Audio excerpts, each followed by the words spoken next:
Want to boost your stateful applications on GKE? You can unlock powerful new capabilities by integrating with the NetApp Trident CSI Provisioner and Google Cloud NetApp Volumes Flex Unified. Let's see how. GCNV Flex Unified is a native Google service leveraging familiar ONTAP technology.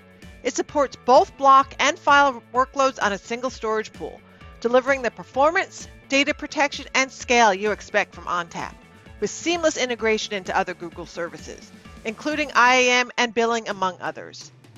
The Trident CSI Provisioner not only provides CSI capabilities, but it also extends CSI capabilities with features like intelligent autogrow and supports all Kubernetes access modes across Windows and Linux for both file and block.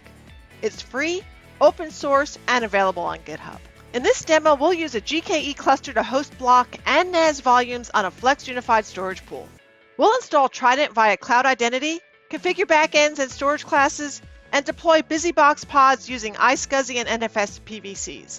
Finally, we'll verify mounts and capture volume snapshots. So let's get started. We are starting on the Google Cloud Console, where we have a standard zonal 3-node Kubernetes cluster in US Central 1A called Flex Unified Cluster 1 with workload identity enabled. Next, let's create a storage pool on Google Cloud NetApp Volumes that we'll use for our Kubernetes cluster. So let's name it, select the location.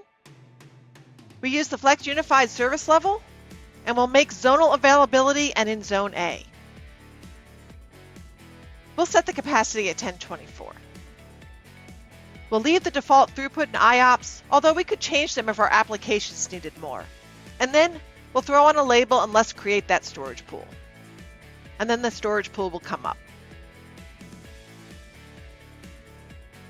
So let's go to our terminal and check out the cluster. We've installed the iSCSI tools as they don't come by default on the GKE cluster, and you can see them here.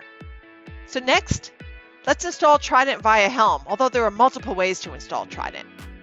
We previously set up a Google Service account with the appropriate permissions for Trident, and we are using that to enable Cloud Identity.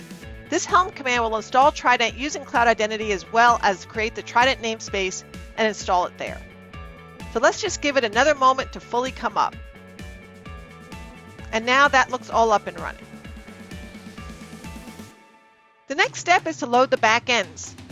This will, so to speak, connect and authorize Trident to use the storage pool we just created for new volumes requested by the Kubernetes persistent volume claims. We will create a backend for block volumes and another for NAS, but they will use the same storage pool. If we take a look at the one for NAS, we can see the location, the service level and the storage area, and even the specific pool we want to use, although specifying that is not necessary. Since we're using Cloud Identity, we don't need credentials to authorize the volume creation. So now let's apply that, and we can see that's bound and we're good to go. So now for the iSCSI, as you can see, the backend file for the block or SAN is very similar. Only it's using the Google Cloud NetApp Volumes SAN Trident driver and is using the same pool as the NAS backend. So let's apply that too, and then we'll make sure that it's bound. So we'll also need to create some storage classes to use. This is the file for the NAS storage class, and we can apply that. And the SAN is similar, except the backend type uses the GCNV SAN driver. So let's apply that too. And now we can see them both here. So now you can choose which you need based upon the Kubernetes application you intend to deploy. So for purposes of this demo, I'll deploy two PVCs, one with NFS and one with iSCSI. We'll just put them in the default namespace for purposes of this demo. iSCSI has RWO access mode, and we'll make NFS RWX access mode.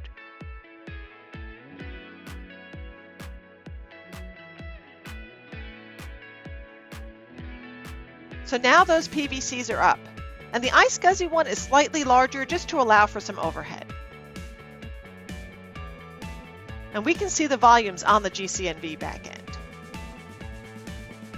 So next, I'll create two one-pod deployments of BusyBox and mount one volume to each pod. So here are the deployments.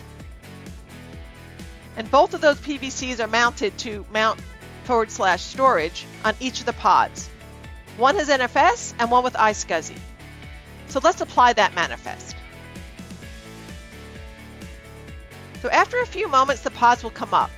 If we exec into each of the pods, we can see the mount, and it's mounted to the correct volume and the correct volume size. So here is the iSCSI, and then we'll look at the NAS one. And if we go back to the UI, we can see the volumes and information about them. So last but not least for this demo, let's take a snapshot of the volumes. We will need a snapshot class, and then we can apply that here. And then next, we'll go ahead and take a snapshot of the NAS volume. And then we can do the same thing for the iSCSI volume. So we can see the snapshots and they're ready. We can also see the snapshots on the GCNV UI. And if we need to restore from the snapshot, we can use Trident to create a PVC from the snapshot data.